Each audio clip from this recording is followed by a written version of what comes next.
आज का पहला पाठ गणना ग्रंथ अध्याय 12 पद संख्या 1 से 13।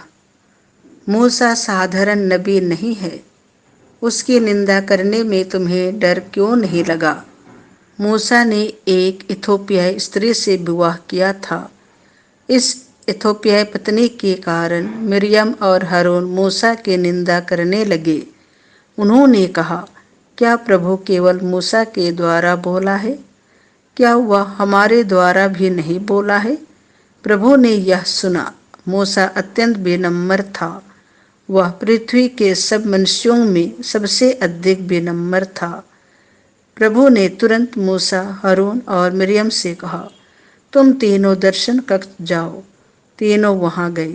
तब प्रभु बादल के खंभे के रूप में उतरकर तंबू के पास खड़ा हो गया। उसने हारून और मिरियम को बुलाया।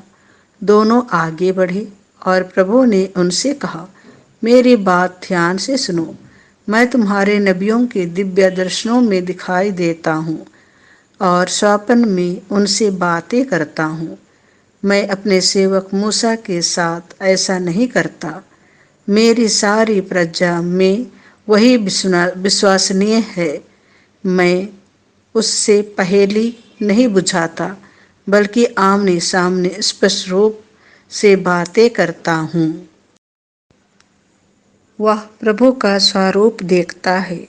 मेरे सेवक मूसा की निंदा करने में तुम्हें डर क्यों नहीं लगा?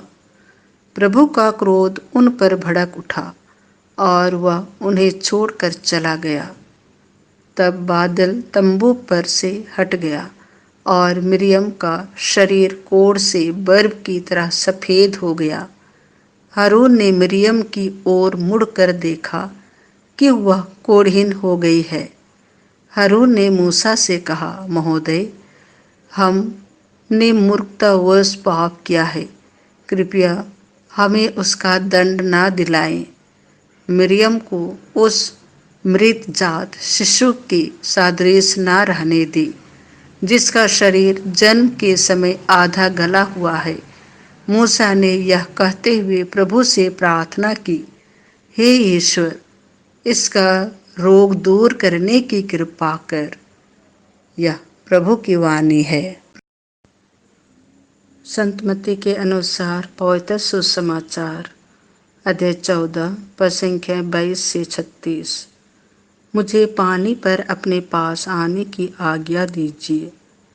लोगों की तृप्त हो जाने के बाद यीशु ने अपने शिष्यों को इसके लिए बाध्य किया कि वे नाव पर चढ़कर उनसे पहले उस पार चले जाएं।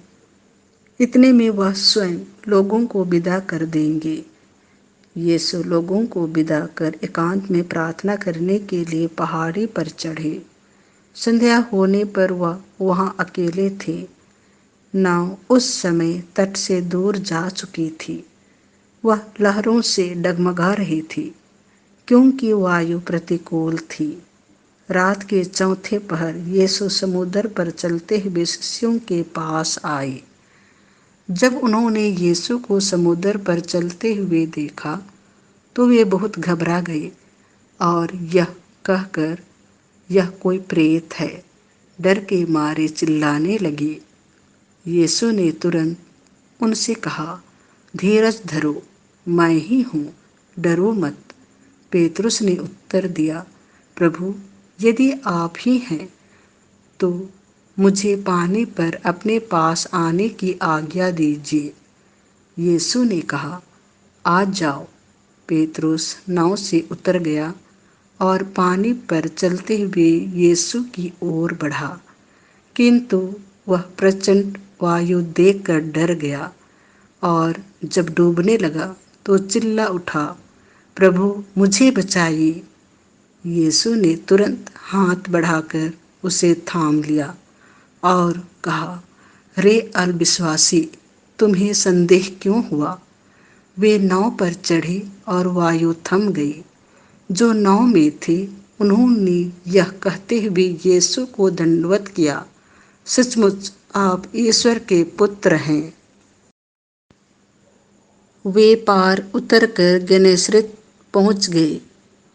वहां के लोगों ने यीशु को पहचान लिया और आसपास के सब गांवों में इसकी खबर फैला दी। वे सब रोगियों को यीशु के पास ले आए और उनसे अनुनय विनय करने लगे कि वह उन्हें कपड़े का पल्ला भर छूने दे। जितनों ने उनका स्पर्श किया वे सबके सब भले चंगे हो गए। यह प्रभु का सुसमाचार है।